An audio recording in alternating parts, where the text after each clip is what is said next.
Hello and welcome to The Third Space, the podcast for those who see the beauty of Catholicism as well as the ugliness, who've experienced real harm and real grace in the Church. I'm your host, Paul Fahey, a mental health counselor and catechist. In every episode, I will have conversations with guests about the good and the bad in the Church, avoiding easy answers or black and white fundamentalism in order to hold on to all that is true. Today I'm talking with Sister Carino Hodder about Pope Leo 1 year later. Sister Carino Hodder is a Dominican sister of St. Joseph based in the New Forest in England. She assists her community with their apostolate of training catechists, primarily as a tutor on their certificate in Catechesis. Since becoming a sister, she's worked as a First Holy Communion catechist, a confirmation catechist, and a parish sister in a parish in London, as well as being involved in ongoing formation for all age groups. She also writes regularly for The Lamp magazine and has contributed to other publications including The Pillar, Plough, and Where Peter Is. She is also the author of The Dignity of Woman in the Modern World, published by the Catholic Truth Society, as well as Freedom Under Grace, Poverty, Chastity, and Obedience for Everyone, which is forthcoming from our Sunday Visitor. Sister Carino, it's great to have you back on the podcast. As I was preparing for this, I realized it's been over a year since you've been on the podcast, but you and I stay in touch. And then you were just on Leo Live with Sarah Carter and I, which was, I thought it was a ton of fun. I hope you also enjoyed it. Yes, I did. So I've seen you a lot, but this is the first time in a while that you've been on the podcast. And I wanted to have you on to talk about, because when this episode comes out, it'll be the week, just a few days before Pope Leo's first anniversary as Pope. And I wanted to talk with you about Pope Leo a year later. Mm-hmm. Love him, hate him, what do you hope from him? All that fun stuff. Very good. So that just reminded me of, for English viewers, when I was a child, the advert for Marmite on telly was you either love it or you hate it.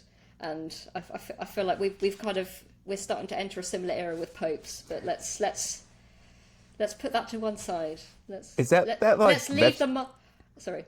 Is that like vegetable paste that Australians like? No, that's Vegemite, which is very similar. But Marmite is like this kind of like yeast spread which to Americans looks deceptively like chocolate spread, but my goodness, it isn't. It's like astonishingly, like disgustingly salty, thick, gloopy, like fermented yeast spread. But yeah, You're not selling it. No, I really like it, but like most of the sisters, especially the ones who aren't English, are like, that's disgusting. Get it off our kitchen table. But yeah, the advert was always you love it or you hate it, as in like you're meant to have these incredibly sort of controversial, divisive views on Marmite. That was encouraged by the advertisers, and I feel like we might be entering a kind of a Marmite paradigm with popes in the modern era, which is maybe not entirely helpful. That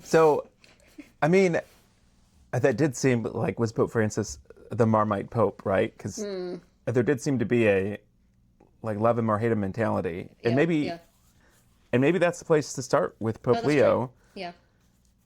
At least for a while, and maybe the cracks are just starting to show. At least here in the U.S., though, those cracks seem to be more political than doctrinal or anything. Mm-hmm. He seems to. A lot of people seem to just like him. Like he doesn't really have the love him or hate him. Vibe that Pope Francis did. Yeah. I feel, and I have to be careful because as we're going to get onto later, I think, in this call, I'm formed by the same rule as Pope Leo, Robert Prevost as was. He is a Augustinian friar formed by the rule of St. Augustine, and as a Dominican sister, I also live by the rule of St. Augustine. So I need to be careful not to kind of see the rule of St. Augustine whenever I look at the Pope in the kind of like, if all you've got is a hammer, everything looks like a nail sort of way. I feel that other interpretations of Pope Leo are available. But when I see him govern, I can't help but see a man who is used to being a religious superior and who understands that your governance does not consist purely in the verbal ordinations you give as superior, but also in the general atmosphere of fraternity you strive to build within the house, and the extent to which you can be seen and are seen as being under the same rule of life as everybody else. So the extent to which you are seen as first among equals and defined by your relationship to the community, not a status above the community. That's quite Augustinian. Other spiritualities of obedience are available. The Benedictine or the Ignatian understanding of obedience and governance and authority is different from that. But I feel, when I look at Leo, a guy who is familiar with the fact that when you make a decision as a superior, the way you deliver it and the way you implement it has a psychological effect on your community, which it is entirely legitimate to bear in mind in the way in which you govern. And I feel like the people who were slightly stressed out by Francis' style of governance, I can see that they would feel a little kind of more psychologically at ease and spiritually at ease with the style of governance that Pope Leo has set in the first year. So let's start by diving in right there. So okay.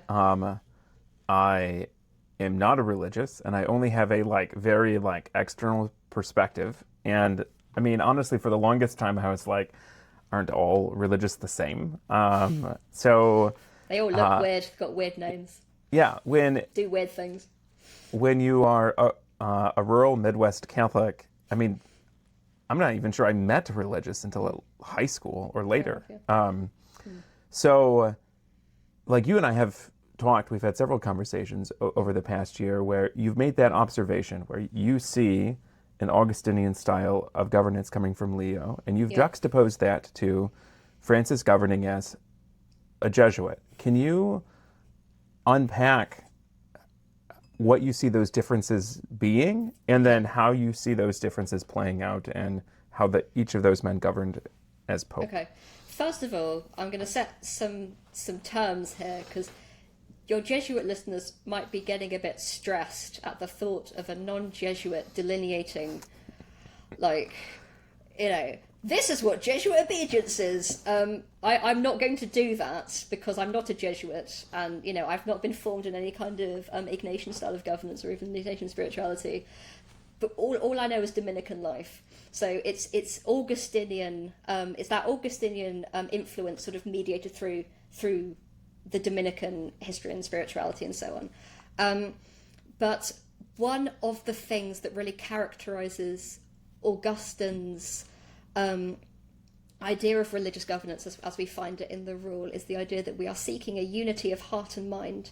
He says at the beginning of his rule, this is the purpose for which you are gathered here, to seek God, to seek him in unity of heart and mind, and to live in charity, to live according to Christian charity, to show Christian charity, to manifest Christian charity, and to also be united by the power of that charity.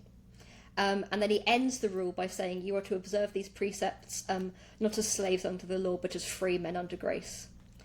So you've got these two poles in the rule of love and freedom as the kind of the governing principles, if you like, of the religious life, of the monastic life, as Augustine envisages it.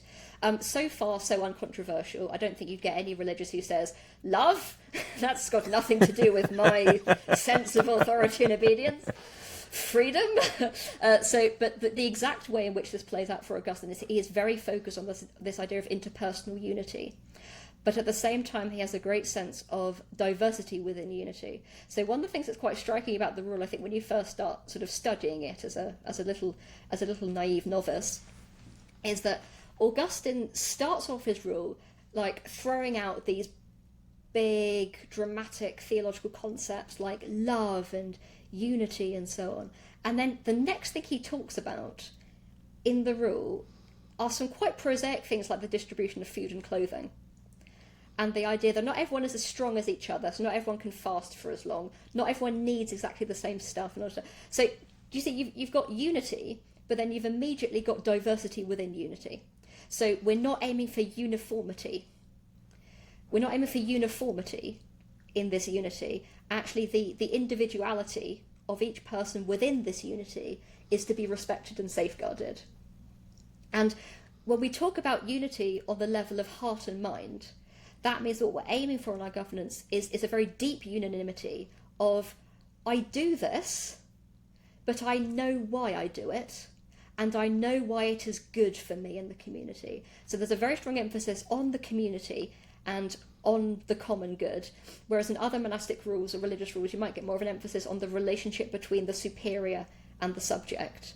In Augustine's rule, the emphasis is more on the community, and therefore the role of the superior within the community.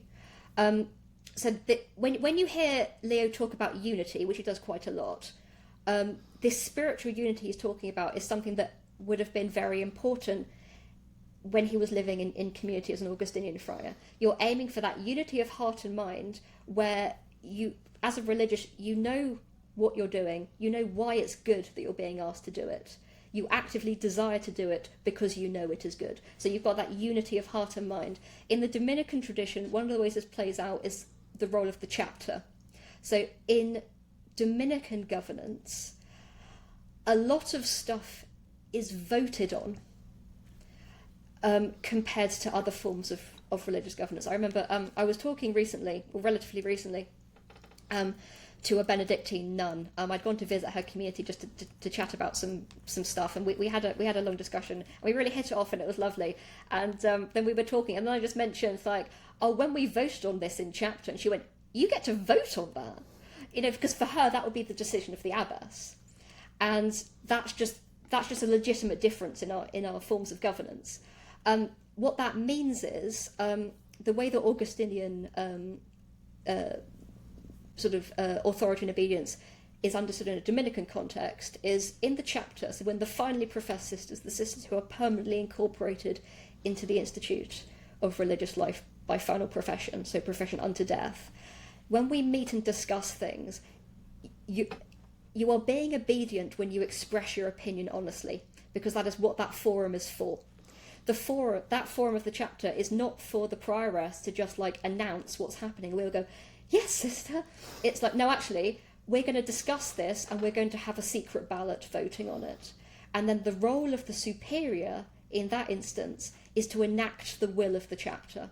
Not to impose her will on the chapter, well, impose is a pejorative word, Sister Carino, but you know what I mean. Not to sort of place her will on the chapter, but to find out what the will of the chapter is, as expressed by the secret ballot, and therefore to enforce that decision in the community. To implement it. Implement it, yeah. To find out through the correct channels of mediated authority and obedience, what is the will of the chapter? Okay, we voted on it. That decision is actually legitimate and binding. I, as superior, my job is to enforce that decision and to make sure that it's, as you say, observed, enacted in our common life.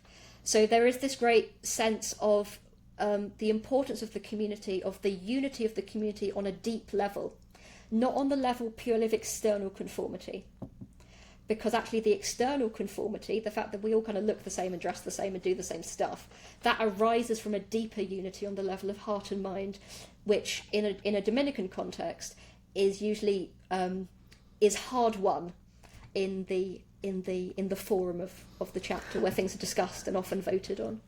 So, and maybe this question is a little far afield, but I was joking with you before we hit record. I was recently talking with friends, and as it happens when you're eating brunch, the recent dicastery for the Doctrine of the Faith document on marriage came up, right? Happens all the time. The language of the church in talking about marriage uses very similar language. Okay. The spouses have a unity of heart and mind. Yeah. And John Paul II even talks about a unity of heart and mind and soul. So it's interesting, and I'm curious how, I'm like thinking about this out loud, how that model of unity that you just described, where it's the chapter that the role of the superior within the chapter is to exercise the will of the chapter, not to impose their will on the chapter. Just to clarify, there are some matters where the decision of the superior, hang on, let me rephrase that. The superior can just make a decision. she can consult with her council, or his or her council, if it's a major decision. And there are some matters which will be delineated in the law of the institute, where actually the vote of the chapter isn't necessary. He or she just basically has kind of veto, or just deliberation power, where it doesn't need to be consulted with the chapter. It's interesting thinking about marriage, because at least how my wife and I function in our marriage, there is a sense of, and we've never articulated it this way, of when we discuss and make decisions, it's not about imposing her decision or my decision. It's about what is our decision as a family. And that is not always the same as my decision. There's compromises in that, but then we exercise that and implement that together co-equally. There isn't a hierarchy in that. There's that kind of ownership of the decision, and even if in the process of discussing it, your understanding of what you want kind of changes slightly, or your understanding of what you consider good actually kind of adapts slightly in the encounter with the other. It's like, oh, this is the common good, and that's actually what I want, even though before we started talking I had quite a solid idea of what I wanted in this situation. I think one thing to say though, Paul, is just to bear in mind, and again I just want to keep emphasizing that, like, my understanding of Augustinian authority and obedience is Dominican, and even then, Dominican communities are quite diverse, so you'll have Dominicans listening to this going, oh, is that how she understands it? Oh, that's interesting. So there's a common root, I think, with the church's understanding of marriage and of the kind of the communion between the man and the woman in marriage, and Augustine's understanding of the unity of heart and mind within the community, and that's actually our understanding of the Trinity. So I think one of the things it's really useful to know about St. Augustine's rule is that it was written at around the same time he was working on De Trinitate, his marvellous, huge, enormous, amazing treatise on the inner life of the Trinity and the Trinity's action in human history. So a lot of these themes of unity and diversity, actually this is Augustine applying his theology of the Trinity to Christian community. And in the same way, when we look at what JP2 wrote about marriage, he very clearly roots his understanding of the communion of persons within marriage within his understanding of the if you like, the ontologically prior. Sorry, that's such a Dominican thing to say. I'm so sorry. Please translate me as I go. The communion of persons, which is the Holy Trinity. So we're always coming back to the Trinity with these two ideas of communion. So not in a sacramental way, the way that marriage does, but in a way that is a sign. St. Augustine would see the unity of religious life as pointing to as a sign of the unity of the inner life of the Holy Trinity. Yes. So then from your perspective, as not a Jesuit, how do you see that as distinct from the governing style of Jesuits? I would say that one of the things we kind of see in Pope Francis's style of governance is there was more of an emphasis on papal personality, and there was a certain the modus operandi was in a sense kind of governed by motu proprio. I mean, Francis, God bless him, put out an astonishing number of letters issued motu proprio, as in from his own hand. There's quite a lot of them, and so you do get a very distinct sense of the person of the what's the phrase I'm looking for? The supreme legislator, to use the technical term. You very very much got a sense of the person of the Pope as a supreme legislator. And what I would suggest is that we will see less of that with Leo. We will have less of a sense of, this is what Robert Prevost likes. This is how he governs. I think we will get governance decisions which are very precisely communicated, and where papal personality kind of takes a bit of a backseat. And I'm just comparing two things which are not set in a moral hierarchy here. If you're a Jesuit, you should be living in a Jesuit style of governance and obedience. If you're an Augustinian, you should be living in an Augustinian style of governance and obedience. I think the kind of the relationship between the superior and the subject is different for Jesuits. There's less of an emphasis on the community because they have a looser communal life, and also rightly and in law, Jesuit provincial superiors, from what I understand, have more authority over what we would call the internal forum than other forms of religious superior would. And I want to emphasise that that's set down in law. That's not just them going off-piste. Yeah. So what comes to mind is, right, this like tension, and not even tension, but tension and also unity between the office and the person who is in the office. Yeah. And those things are distinct, but they're not separate. Like I can't honor the office of the papacy while dishonoring the person of the Pope. Yeah. Though some have tried. They are distinct things, but they're connected things. And some of my observations, and I heard this from someone several years ago talking about Pope Francis, on how he seemed more willing to throw around the weight of the office of the papacy for a sole individual in front of him being able to encounter God in some way. And in some ways, I think that's beautiful and wonderful and a great exercise of papal authority. But in other ways, like, there's consequences to that because it's an exercise of something greater than the person of the Pope, but it's an exercise of the office of the Pope. Versus, I see, as you talked about, in some of the more symbolic gestures from Pope Leo, where he wore the red cape or whatever when he, at his election, and moving back into the papal palace and things like that, where he sees himself as exercising an office, and maybe prioritizing the office more than the person in the office. Yeah. I think there's an interesting balance to be struck here. One of the things that Augustine says in his rule is that we are to love our superior as our father or mother. It's that the gendered language is always sort of adapted when you're living under the rule as a female community. But there's a sense of relationality. You are to love the superior as your father. That's very much distinct from the idea of kind of spiritual fatherhood that you get in, say, like a Benedictine style of authority and obedience. But at the same time, as emphasising this relational aspect of authority and obedience, that actually this is meant to be a personal relationship with another person. This is a person-to-person encounter, so it's characterised by Christian love. At the same time, there's a great emphasis on the fact that as superior, your role is to uphold an entire structure of life, which preceded you and will continue after you die.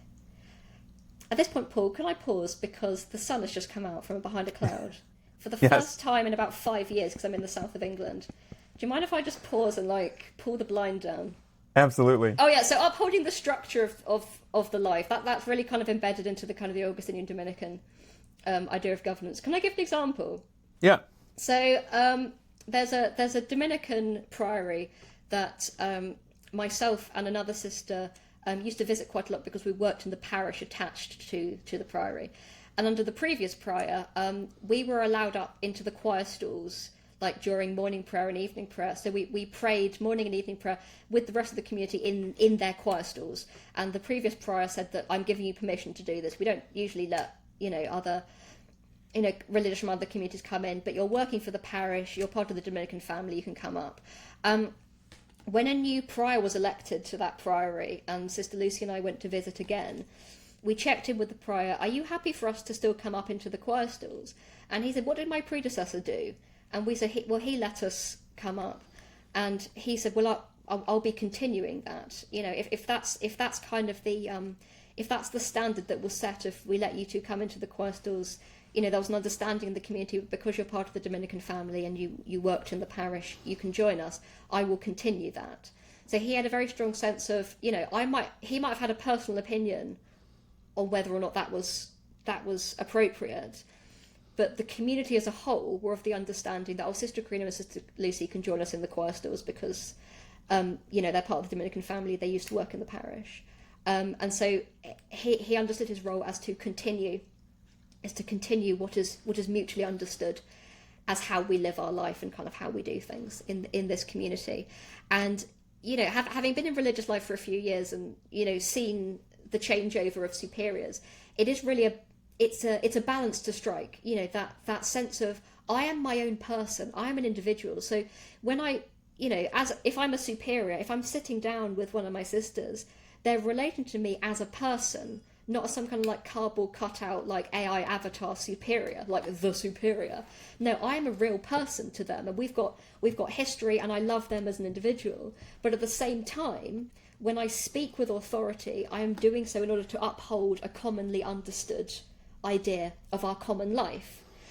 And so I think we do see this, I think, with Leo, is that he understands that as the superior of superiors, as the Bishop of Rome, of the Pope, his role is to uphold our common Catholic understanding of our shared ecclesial life, but in a way that is not faceless and impersonal, that actually bears an appropriate amount of his own personality, because it is only persons who can love each other, and we are called to be an interpersonal communion of love.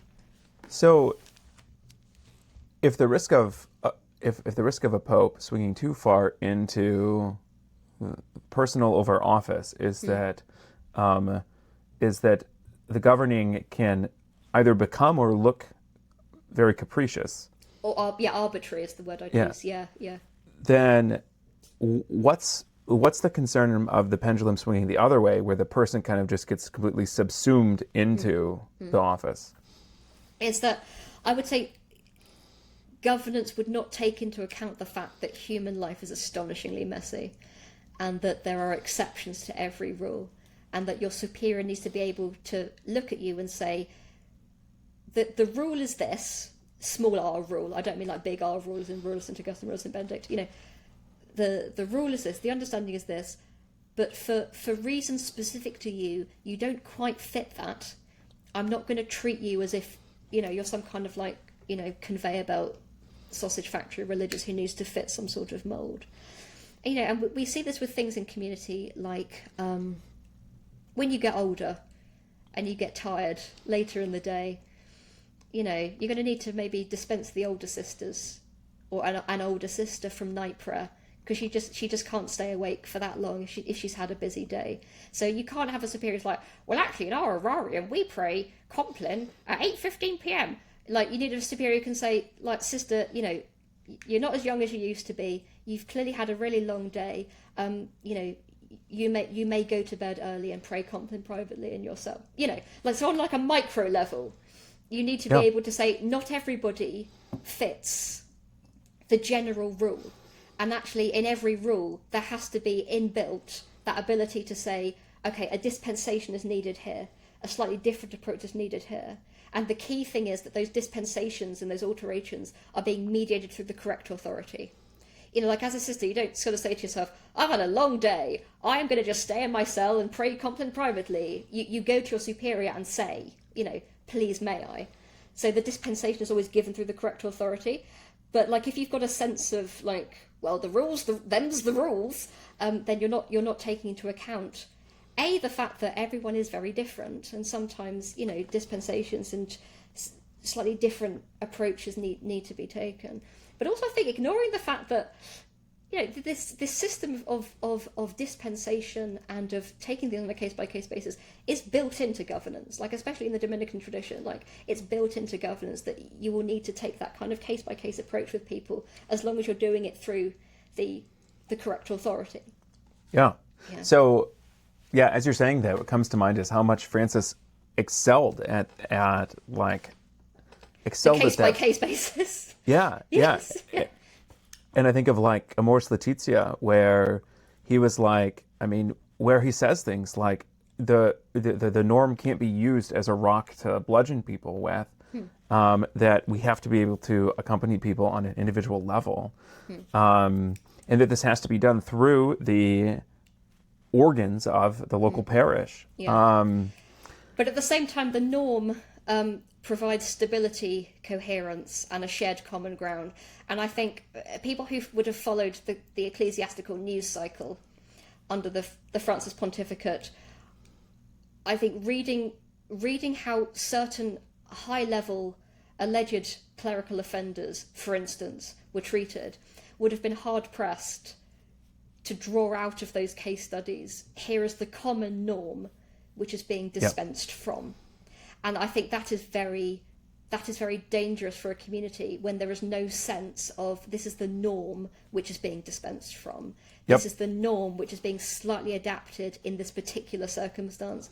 Because I think the thing about religious life that people don't always get from the outside is that it is not a form of benign authoritarianism.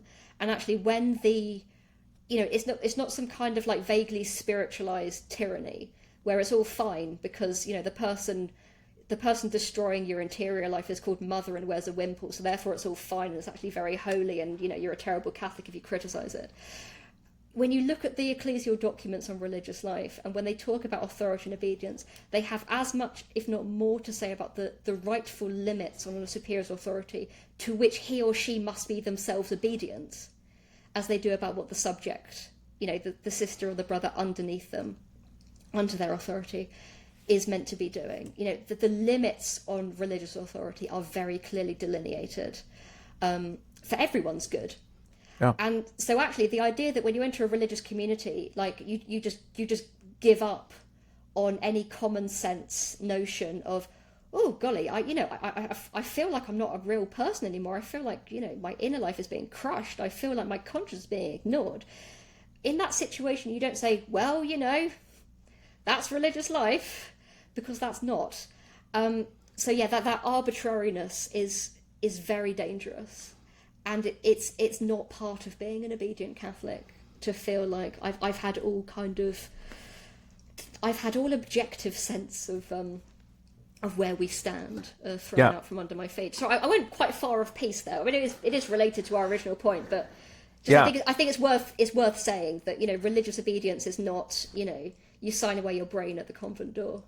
It's interesting, like thinking about ways that power can be abused, and in both ends of those pendulum, right? If the rules are so rigid, if the norm is so rigid, there's a lot of opportunity for abuse of power. And as you just talked about, right, just the like trampling or subsuming of individual consciences into the norm. But if power is exercised arbitrarily, there's also huge room for abuse of power. Yeah.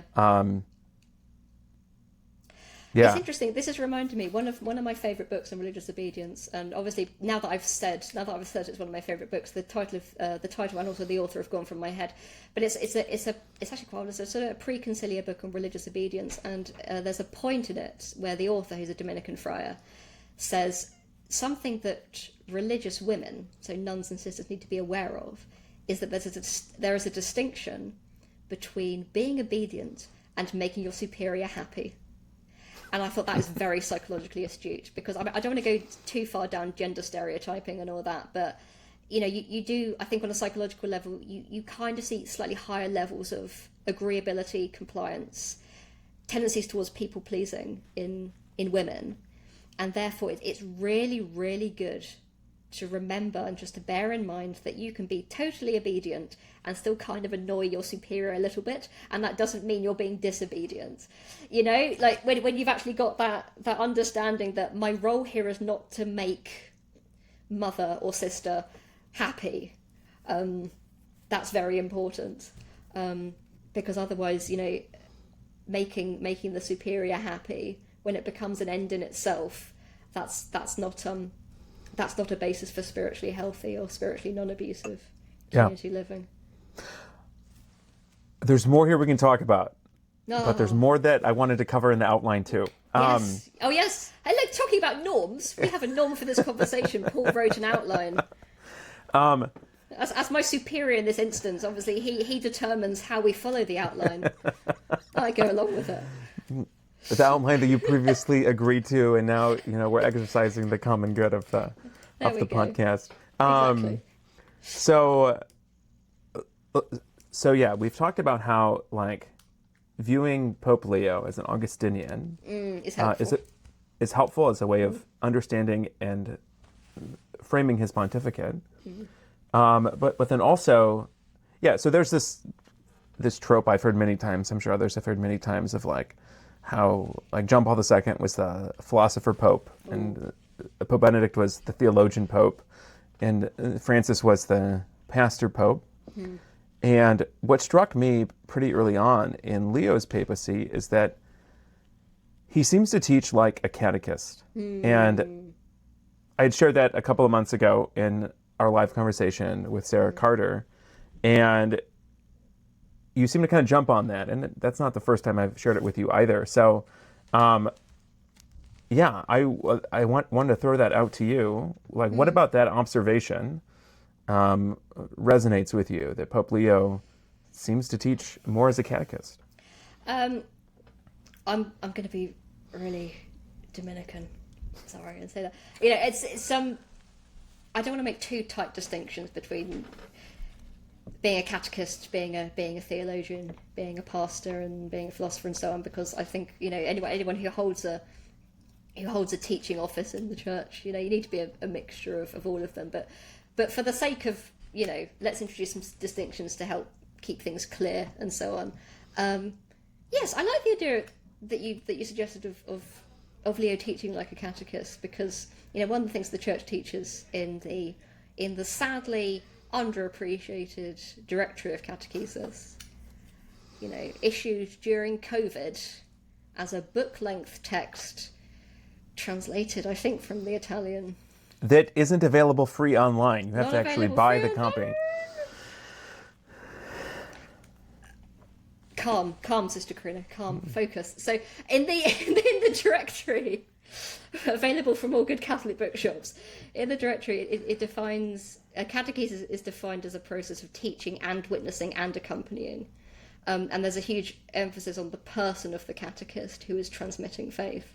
And I do think with Leo, you do see that very kind of authentic understanding of what he is doing when, for instance, he gives a Wednesday catechesis, that's what it's called, is that he is witnessing, teaching, and accompanying. And I think the thing that struck me when we were talking with Sarah Carter about Leo's addresses on Lumen Gentium is he was taking that time to accompany by defining terms. Let's all make sure, guys, that we all have a common understanding of what these words mean before I unpack them for you. And I also think that accompaniment shone through in the fact that he decided to do what most commentaries on the Vatican II constitutions do, is not start with Sacrosanctum Concilium, because I think at this stage in the Church's history, for better or worse, rocking up in the Paul VI hall and saying I'm going to make friends by talking about liturgy is not the way to go.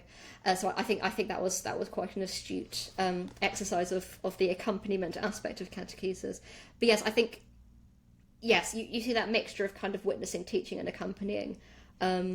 And again, not to be too tight with these distinctions, because you see that to an extent in all of the bishops of Rome, because all of them are the chief catechists of their diocese by virtue of being bishops. But yeah, when did you come up with this, Paul?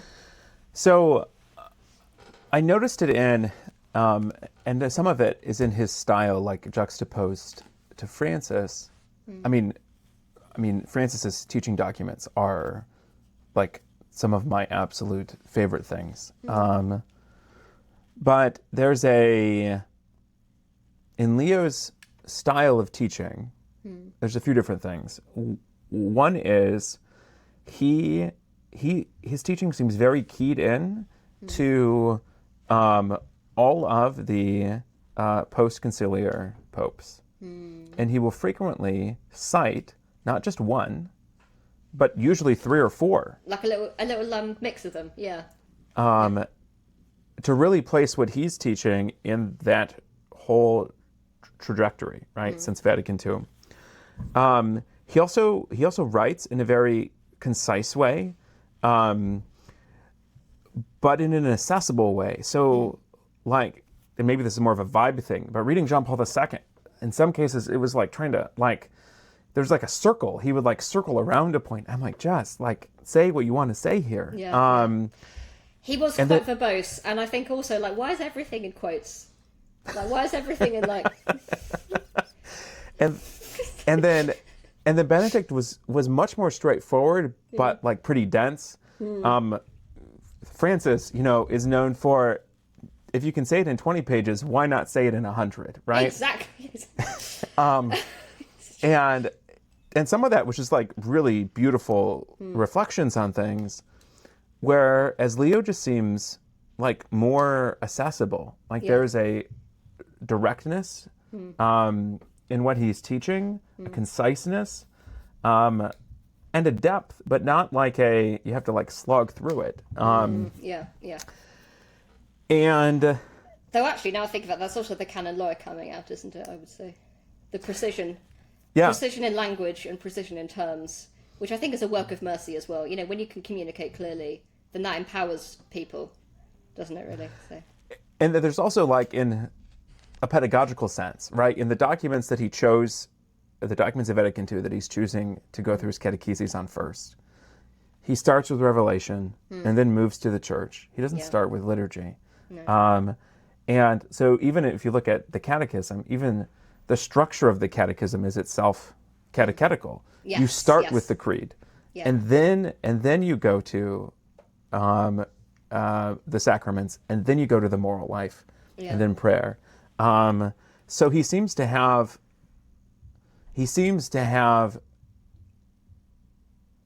how do I want to phrase this? He seems to be a teacher. He's thought through his pedagogical structure, certainly. And, he is aware that you teach as much by the order in which you present ideas and the structure in which you hang them together as by the actual words dropping from your mouth. And I do think, I was thinking about the fact that the reason why the council started with Sacrosanctum Concilium is actually very clearly explained at the beginning of Sacrosanctum Concilium. That actually, the mysteries of faith are encountered and experienced first and foremost through the liturgy. And that is objectively true and was subjectively, experientially true, I think, at the time of the council. And while it remains objectively true, I'm not sure it's kind of experientially true for a lot of people. This idea that actually that the liturgy is the first encounter with the mysteries of faith, and actually, because I think of the kind of the evisceration of the Catholic family and the crisis in catechesis that kind of happened at that time. So nowadays, I would say taking a different pedagogical approach is warranted, and it shouldn't be taken as kind of a rejection of the council's pedagogical structure, which I think is still valid in itself. Yeah, if I were to make a prediction, because first the Pope did Dei Verbum, and then Lumen Gentium on the Church. So Revelation, the Church. I think next is going to be a Sacrosanctum, unless he wants to just cut that out entirely. And then Gaudium et Spes, the Church's relationship, going out, the Church's relationship with the modern world. Yeah. I'm pretty sure in his first, because I remember discussing this with our chaplain, who was also a Leo nerd like me. So every so often, I go into the sacristy to say something very businesslike, and he says, "Have you read the most recent one?" And I know exactly what he means. But I think we were sort of remarking to each other that in Pope Leo's first address in this cycle of catecheses, the kind of the throat clearing one, where he sort of sets the tone, when he goes through the themes of the constitutions, the order in which he delineates the themes is, if I remember correctly, Revelation, the Church, liturgy, the human person, and the Church in the modern world. So, do you know what I mean? When he outlines the themes of the Council's constitutions, he does so in an order that would suggest he's going to follow the I totally missed that. The outline that you've just described. We're such nerds. Sorry, it just struck me that we're. Um, so another theme that has stood out to me, thinking about the past year of Leo's pontificate, themes that we've talked about before that are important to both of us, is how is he addressing abuse in the church? And not just the ongoing clerical abuse crisis, and not just safeguarding, but how is he thinking about the overall reality of abuse in the church and what reform looks like in this broad sense. And I've been impressed so far. As someone who doesn't just tend towards the cynical, but often camps out there when it comes to the hierarchy of the church understanding and addressing abuse well. There's been moments where I've been impressed. The one of the first being last summer, there was a packet of letters that the Catholic ministry Awake, which is a ministry for survivors of sexual abuse in the church. They sent a packet of letters to Pope Leo, through someone who knew someone who, knew Pope Leo, right? Without even knowing for sure that they would end up on his desk. Yeah. And they did. And he wrote a response. Yeah. And that is not insignificant. No. That stood out. And then also, he's picked up some of Francis's themes on abuse of conscience. Yes, yes. And he's maybe even... So, like, Francis had a lot of really wonderful and important rhetoric on clericalism. And, yes. Yes. Like, Leo seems to be toning down maybe the tone of it, but maybe giving more of, like, and maybe this is his canon law background, some more, like, precision behind why this is a problem. Yeah. So I can think of, like, back in March, he gave an address to the Pontifical Commission for the Protection of Minors. Yes. And we'll unpack that more in a second, but that was brilliant. And you could definitely see, like, canon lawyer Robert coming out there. Yeah. And then he wrote a letter to a group of Italian bishops working on safeguarding just a couple weeks ago that also had some really precise language. But again, not just about, like, clerical sexual abuse, but also about the importance of conscience and freedom and power not imposing on people's consciences and freedom. And he's applying this too to also different ecclesial movements. Yes. So yes. Oh. Yeah. Gosh. So just I'll throw all that out there. I think I'm going to pick up. This is particularly systematic of me, but I'd like to pick up on what you said about Pope Leo's addresses to new ecclesial movements. One of the things I enjoy doing is reading Pope Leo's addresses to the various general chapters, or more broadly, kind of general meetings of institutes of consecrated religious life, federations of monasteries, new ecclesial movements, etc. I'm using quite broad language because there's all sorts of communities and institutes in the church. But when he addresses them, for me, what's fascinating is he doesn't just kind of say, "Golly, isn't it lovely that all of you nuns or monks are here living your amazing lives of prayer? More power to your elbow, guys, well done." Or, to the lay ecclesial movements, it's great you're living community life, isn't it? Great. Oh, you're all so lovely. Thank you, guys, for what you do for the church. He gets very precise, actually. He'll talk about foundational charisms. He'll talk about the relationship between the common life, governance, and the apostolate. He will talk about initial and ongoing formation. One I really loved was he talked to a federation of Augustinian communities, and he goes into detail about what it means canonically to be a federation of communities, and how, you know, you're living out, you know, what's said in court Orans and VDQ, and how all of this is being kind of lived out in your, you know, so pay attention to that. And like, he's speaking as somebody who knows and has internalized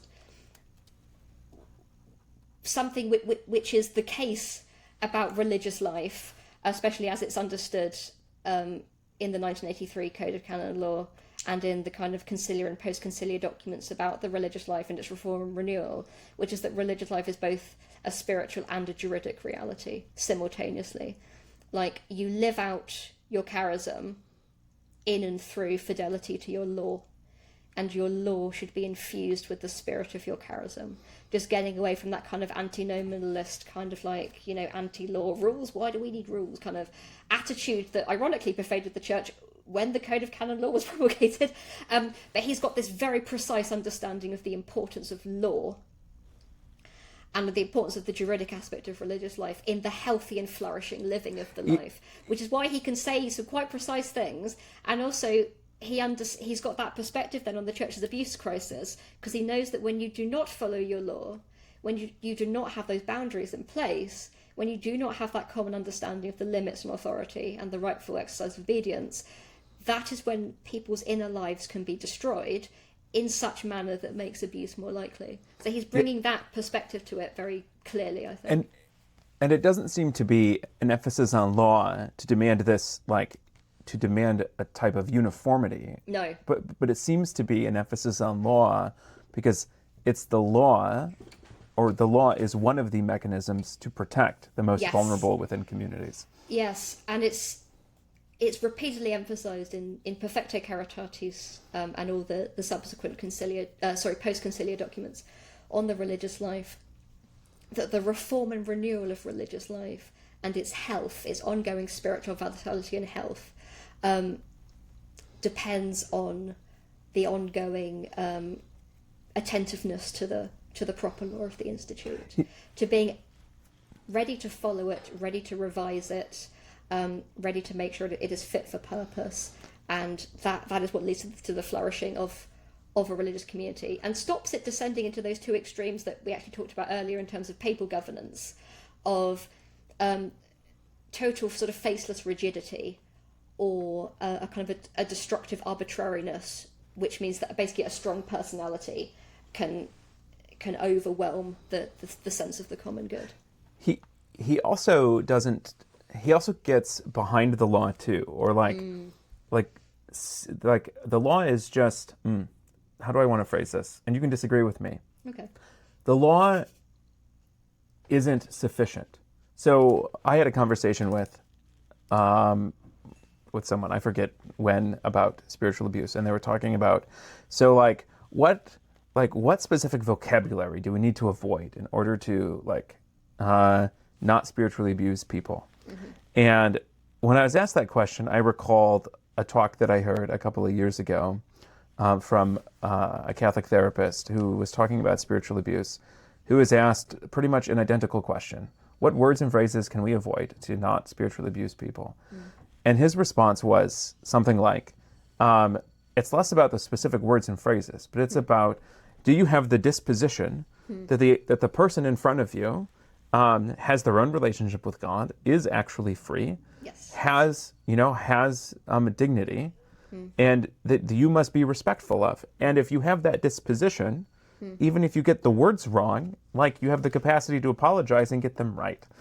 Yes, that relational aspect of healthy community, in that if the rules are seen as just something kind of external and arbitrary, well, that means that any manipulative or predatory person with half a brain can work out how to get around them, or to articulate those regulations in such a way that, everyone kind of thinks they're doing the right thing, even while they're just, sort of taking the... Yeah. So he had this line. What comes to mind is, again, in the past week or two, he wrote this letter to the safeguarding group of Italian bishops. And he says this. I'll read the quote. He says, "From the Christian perspective, respect is not merely a matter of propriety. It is a demanding form of charity, expressed in safeguarding the other without appropriating them, in accompanying them without dominating them, in serving them without humiliating them. From this root springs the possibility of clear, mature, and secure relationships. For this reason, protection cannot be understood merely as a set of rules to be applied or procedures to be followed. Rather, it requires a wisdom that permeates the style of communities, the way authority is exercised, the formation of educators, and vigilance over context, and transparency in behavior. Yeah. Like, what he's calling for is reform of cultures. Yes, exactly. Yeah.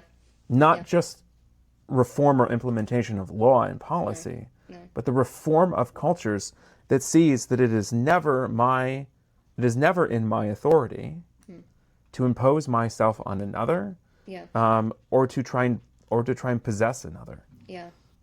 And especially what that makes possible is forgiveness and reconciliation and healing of rupture in the circumstances where inevitably, because we're human, we don't get it right first time. If we can recognize that we haven't got it right first time, then you can heal the relationship and you can rupture it. Oh, can I give you an example that's just sprung to mind? Yes. This might seem kind of a little silly thing, but it's always kind of stuck in my mind. So when I was a novice and, all sort of naive and enthusiastic, but a little bit sort of people-pleasing, I did something really minor, like I tidied away some cereal boxes because I thought I was being helpful. And my novice mistress came along, and she was in a bit of a hurry, and also English is her second language. And she basically said, like, I know you think you're being helpful, but you're not. Can you put them back where you found them? That isn't actually very helpful. And, like, as a young enthusiastic novice, I was like, oh, I'm so ashamed, I've been corrected. And then I went off. And what was quite interesting is I started to kind of rationalise what had happened in terms of, oh, it was right my novice mistress made me feel bad because that's going to make me more obedient, and that's a cross I've received from the Lord and I've got to bear it. And so what happened was my novice mistress, who is, this is not her first rodeo, she knows people, and also she knows how novices tend to think. She came and found me and she said to me, it is right that I said to you, could you put the cereal boxes back where I found them? But it was not right that I made you feel upset by speaking to you abruptly. She said, I have the right to tell you what you should be doing, and I have the right to make sure, to have that oversight over how you're living your life, but I do not have the right to make you feel undignified or bad. And she said, no sister does. So in future, if you're made to feel like deeply upset by something a sister has said or done to you, please come and tell me so that we can sort it out, because there's nothing in my role as novice mistress that means I get to make you feel like you've been belittled or ashamed. And she knew it was really important to make that distinction to me early in religious life, because when you're young and keen and you enter religious life thinking, I'm going to give Jesus my all, you rationalise things in your head in a way that is not always helpful. And so actually, for your novice mistress really early on to say, these are the terms of our relationship. My rights and responsibilities in terms of your formation are this, that, and that. But that does not mean I have total control and total access to your inner life and your emotions in a way that I can kind of make you feel bad, and that's fine. And it was it's really a testament to her kind of skill as a novice mistress, that she knew that this was an occasion where actually she should say sorry to a novice. Yeah. While still keeping all of her authority, her rightful authority over me, because she didn't want me to become the kind of religious who thought that, well, because I'm in a religious community, my superior has the right to trample all over my inner life, my sense of dignity, my emotions. She wanted to make it clear from the beginning, these are the terms of our relationship as novice mistress and novice. This is what I have the right to do. These are things that are actually outside the norm. And that's been really helpful, because she understood how relationships are meant to work in the community. And that deeper understanding of the culture of a healthy religious community. And as a therapist, she also affirmed your felt sense as an accurate barometer, right? Hey, the way that you're feeling now, no one should make you feel that way, right? I think of a line from an address that Pope Leo gave, I think back in January to the leadership of the Neo-Catechumenal Way. And this is an AI translation of the Italian, because the translators at the Vatican need to do more translating into English. But he said this. He said, therefore, the proclamation of the gospel, catechesis, and various forms of pastoral action must always be free from forms of coercion, rigidity, and moralism, so ensuring that they do not arouse guilt and fear instead of interior liberation. Naming those emotions is really important. Yes, yes. And again, this is quite Augustinian, because for Augustine, the foundation of religious obedience is love. You obey out of love. And you might think, well, obviously, what else would you obey out of? But actually, you can obey out of fear. You can obey out of shame. You can obey out of a sense of wanting to please your superior, to make her happy. And actually, none of these things are actual obedience. They're kind of external compliance, dressed up as obedience, in the Augustinian understanding. And yes, once you have a community atmosphere in which fear is actually the motivating factor, whether consciously or unconsciously, to your relationships, something has gone profoundly wrong. And I think the fact that we have a pope, the fact we have a pope who has spent the majority of his adult life in religious communities and has seen the good, the bad, and the ugly, means that he actually has the confidence and the vocabulary to name these dangers very precisely, and to do so out of love and respect and appreciation for the incredible good that the common life, all forms of the common life, whether it's a religious institute, whether it's a lay ecclesial community, can do for souls. But the thing is, if you love it, you want it to be also docile to its call to renewal and reform. That's part of loving community life, is knowing that it constantly, in every generation, needs renewal and reform, and people saying, guys, we're doing that great, but we're not doing that very well. Or, someone used to raise that with the superior kind of thing. Yeah. We are coming up on time, but they're scratching other things from my outline. There was one thing I for sure wanted to talk about.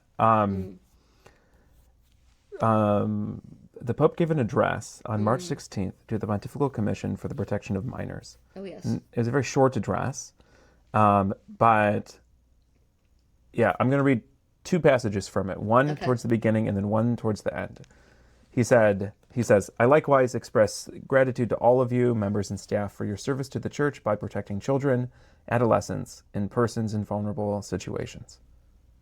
That's towards the beginning. Towards the end of his address, he said, before concluding, let me reiterate that the protection of minors and persons in vulnerable situations is not an isolated area of ecclesial life, but a dimension that permeates pastoral care, formation, governance, and discipline.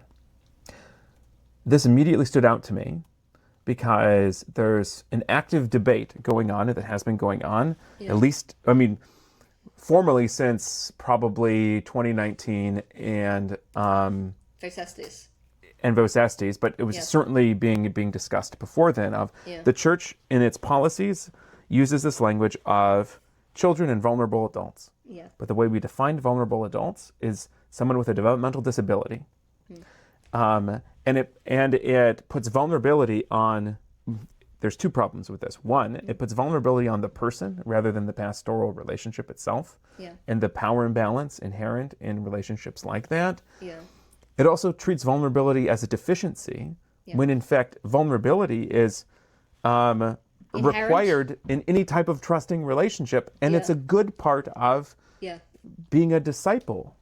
You have to have a level of vulnerability. Yeah. So the fact that the fact that Leo does not use the phrase vulnerable adults, but instead uses this phrase persons in vulnerable situations, is a profound shift. Yeah. In my mind, in my reading. What's your reading of this? My reading is that it shows that as a canon lawyer, I think he will have been acutely aware of the headache that was caused when Vocestes was promulgated, and suddenly we found in black and white, or kind of black and that weird kind of off-white, like papyrus colour that the Vatican website used to be in. Anyway, you know what I mean. So we just found there in black and white, like, what seems to be a new definition of vulnerable adult. Because in Vocestes, it's in Article 1. Actually, I got it up here because actually a bit of, I can't remember if I told you this, but my undergraduate dissertation was on Vocestes. So, like... You're an expert. In so far as, like... I've only written 10,000 words on it, but that's 10,000 words more than most people have. So yeah, there's a bit in Article 1 where basically vulnerable adult is defined as, quote, any person in a state of infirmity, physical or mental deficiency or deprivation of personal liberty, which in fact, even occasionally, limits their ability to understand or to want or otherwise resist the offence. So we've still got this sense of it being personal, sort of in the person, rather than relational, sort of within the relationship.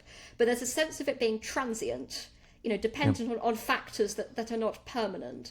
And then this distinction is introduced.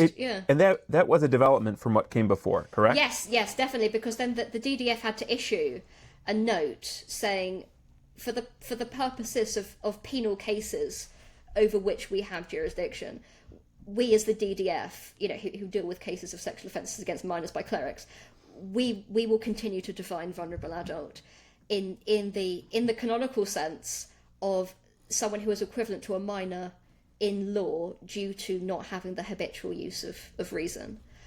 And then you have, Leo, as you say, kind of defining, or rather talking of vulnerability in a way that's situational, in a way that suggests to me that, he is fully aware of the ins and outs of the canonical hoo-ha. That's not a technical term, it's what I'm using. The canonical hoo-ha that erupted after Vos Estis introduced this kind of novel definition of vulnerable adult. He's thought about it, and he is now using a definition which I think makes sense to anybody who looked at what Vos Estis was saying about vulnerability and said, yes, that makes sense. Because I remember, I'm generally a massive Father Hans-Zollner fan, as I presume you are too. But there was mostly, I don't know. Anyway, so I'm mostly a massive Father Hans-Zollner fan. But he is on record saying in an interview something like, "Do you want to be defined as vulnerable just because you're a woman? I think not." And the thing is, as a woman, not recently, because I've been in religious life since I was 23. But you know what? I can remember situations in my idiotic teens and early 20s where I just remember thinking to myself, if this guy doesn't listen to me when I say no, what am I meant to do? What am I meant to do? His upper body strength is vastly better than mine. He's a bit older than me, so he's got that kind of authority and that vocabulary. I don't really feel comfortable having to argue the case with him. I just remember it just kind of occurred to me a couple of times, if this guy doesn't just listen the first time I say no, what exactly am I meant to do here? Actually, there is a vulnerability in relationships which is not pejorative. It's not, you're weak, you're bad. It's actually, because I've put myself in a situation where I'm being open and honest and my guard is down, in a fallen world, there are trade-offs to that. And for instance, you see that in religious communities, not in that particular arena, but in the sense that when you look around the table at a meal or at a chapter meeting, you think these are the people who have shown me the most love in my life. These are the people who have loved me deeply in an authentically Christian way. At the same time, they're also the people who've had the most opportunity to upset me by just having a bad day or not quite loving me in the way I deserved. Or, just getting the wrong end of the stick where I'm trying to talk about something actually quite personal. It goes together. I wouldn't have had those opportunities to be so profoundly loved if I hadn't also put myself in the situations where I didn't get what I deserved in terms of love. Yeah. Insofar as any of us, deserve in that sense, Christian charity. Yeah, so I think the Pope knows what he's doing, and I think it comes from his experience as a canon lawyer, but also somebody who's thought quite long and hard about the fact that when you're in a community, especially what we'd call a total system, like a religious community, the reason why you can flourish is the same reason why you can also be hurt. It's that openness and that ability that willingness to be formed and shaped by the people around you. I would suspect also it comes from listening to survivors of abuse in the church. Yeah. Because there's the older language is profoundly harmful in a number of different ways. Mm. One is if you have someone who was abused in the church as an adult, say a situation of you have a priest spiritual director who's directing a laywoman and ends up sexually assaulting the woman he's directing. The cultural language that we often use to talk about that, at least in the U.S. church, is, oh, the priest had an affair.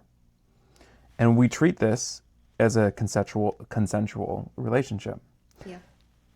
And the woman who was assaulted walks away from that thinking, well, I consented to this, right? And there's this ongoing shame and blame of, yeah, I did consent to this. Yeah, I did make Father stumble.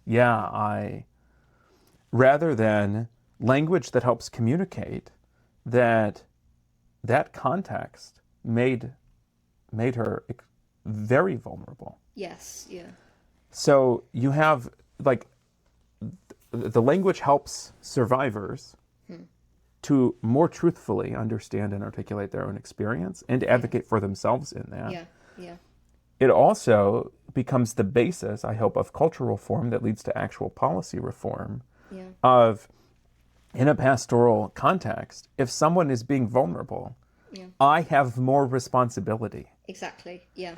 The person with authority has more responsibility, not less, and not equal, more.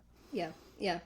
Because so much, certainly of, spiritual direction, for instance, is predicated on a level of vulnerability that you would never in your right mind share with anyone else. Actually, it's a radically vulnerable situation to be in. That's why it bears fruit. But as a spiritual director, you are aware that you are walking a very thin line, and you need to be attentive at all times to the fact that just because somebody has opened up their conscience to you, that does not mean you get to just thrust your hand right inside. And you have to be constantly attentive to that. And I think actually one thing that's helped as well in the church recently is that we've had reports into people like Jean Vanier, Thomas Philippe, Marie-Dominique Philippe, because within this kind of nexus of men, what characterizes their theology, so Vanier's theology, which he learned from Thomas Philippe, and which Marie-Dominique Philippe expounded very forcefully, is this very warped theology in which if you share a special friendship, a special relationship, this transcends the moral norms which govern other relationships. And just think, when you're a young girl, adult but still young, and this charismatic, articulate priest says to you, we have a special relationship, it goes beyond sort of the moral norms. This is a direct quote from the things that Thomas Philippe and Jean Vanier would say to their victims. This is what Jesus wants from us. And when you're a nice, well brought up Catholic girl, maybe in your early 20s, maybe with a difficult family background, issues with trust, but you found this lovely priest that you're happy to open up to, and he says to you, the church teaches that Jesus is happy with what I'm about to do to you. But luckily, this stuff is now on record. This is in publicly published reports. I'm afraid a lot of them are in French, but you can run chunks of them through our translation. But the idea that woman is acting with full autonomy and consent in that situation is, I think, ludicrous. And when you're familiar with these kind of high-profile cases like the Philippe brothers, you can kind of you understand really, where Pope Leo is coming from when he says a vulnerabilizing situation that can take place between two adults with full mental capacity. Yeah, and these high-profile examples help give language to the fact that this happens all over the place, and not just with priests, and not just with men. And also, it is not a trads versus liberals thing. No, not at all. No, this is not about, those liberal communities, you lose a bit of orthodoxy and now you're down the route to And it's not, oh, those trads, look at, you go back to the old liturgy and look at what's happening. Like, it transcends those kind of politicized boundaries within the church. It's about human dynamics. It's Father Young trad, it's Father Boomer priest, it's religious women, it's people in charismatic circles, in these spiritual director, prophet type roles. Yeah. It's on Catholic college campuses with campus ministers. It's all over the place. Yeah. But it has such a similar form.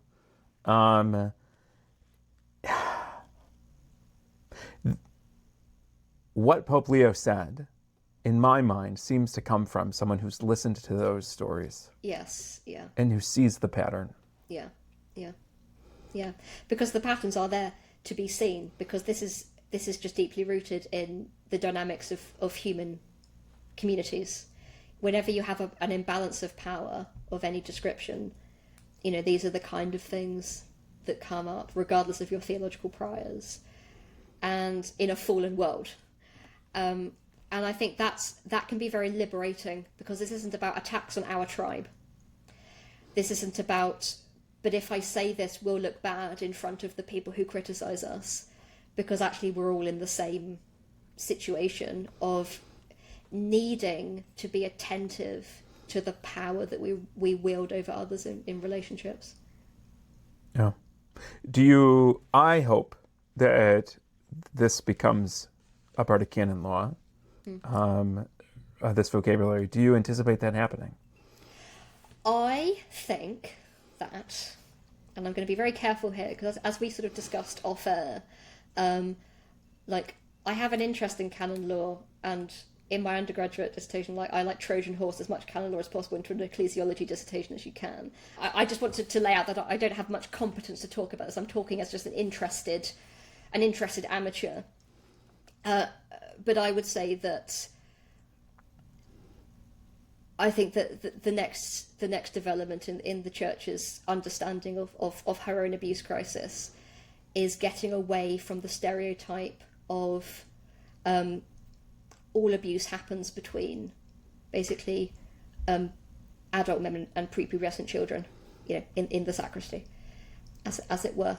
That actually understanding that abuse can and does take place between adults who both of whom have full mental capacity, and this is not an aberration, and therefore we need a clearer vocabulary to make sense of the fact that actually abuse is not just about adult clerics and minors. It also takes place within communities of adults, so religious communities, lay ecclesial communities, and also something that I think comes out very strongly in reports like the Understanding and Healing report that was put out by the Community of St. John.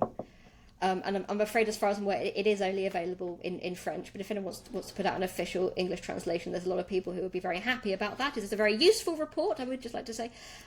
This idea of a system of control, an all-encompassing system of control in which spiritual and psychological manipulation lays the groundwork for the forms of abuse that we're more, I think, familiar with in the church, like sexual abuse.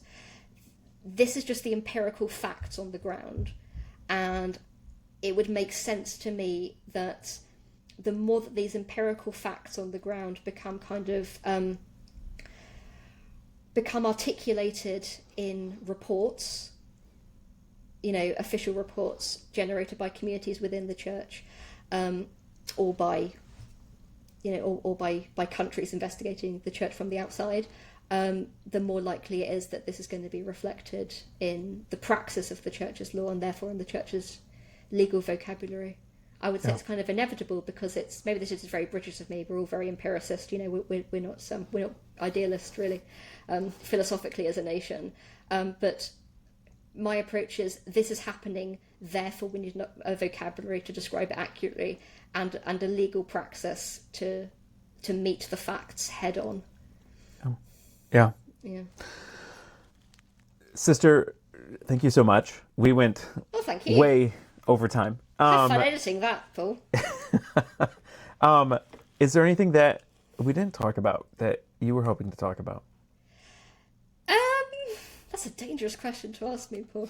I would say that actually when we're talking about vulnerability, I think one kind of underutilized resource we have is there's a researcher called Barbara Hasselbeck who has written about vulnerability in religious communities, and the stuff she says about the factors exacerbating vulnerability in community, what constitutes a high risk community, for spiritual abuse or indeed physical and sexual abuse, is all really useful, So I think as the church develops its understanding of vulnerability, I think if people read a bit more Barbara Hasselbeck, that's such a niche, specific thing to say in answer to your broad question, Paul, isn't it? I'm so sorry. This is absolutely typical of me, isn't it? But I would say that there are people out there working on a kind of a theology of vulnerability and an understanding of vulnerability, and let's bring as many of them into the conversation as possible. Yeah. Barbara Hasselbeck is one of my favourites. Yeah. I haven't read anything from Barbara, but Father Samuel Fernandez from he teaches at the Pontifical University in Chile. He's someone who's done a lot of work on vulnerability and abuse of conscience. Oh yes, he's good too. Yes, yeah. I very much echo, we need to bring as many voices underneath this big tent to have this discussion. And it seems like the magisterium is finally moving into having that discussion. There's a lot of wisdom to be learned, a lot of lived wisdom that the church needs to learn. Sister, it was great having you on. It's lovely to be here again. As always. Hopefully it will be not over a year before we have you on again. I'd love to talk more about canon law at some point. But yeah, if you want people to find you, if people want to find you and follow your work, where can they do that? So they can go to lightoftruth.uk, which is my community's sort of website for our apostolic work. We are our main apostolic work as a community is the training and formation of catechists, which we do mostly online in the UK time zone. But also I write. Well, you're going to say this. You've said this at the beginning, haven't you? But I write regularly for the Lamp, which is their website is thelampmagazine.com. Excellent. There we go. Sister, thank you so much. Thank you. And thank you for listening to the Third Space podcast. If you like this conversation, please subscribe. Episodes will be released every other week. And please share it with a friend and give it a rating and review in your favorite podcast app so that more people can discover the show. You can sign up for my newsletter or send me a message at catholicthirdspace.com. And while you're there, please consider becoming a paid subscriber. All of your support directly helps my family and allows me to continue working on projects like this podcast. You can also join me at Smart Catholics, the online community for Catholics who want faithful conversations that go beyond easy answers or black and white fundamentalism. That's smartcatholics.com. Thanks for listening.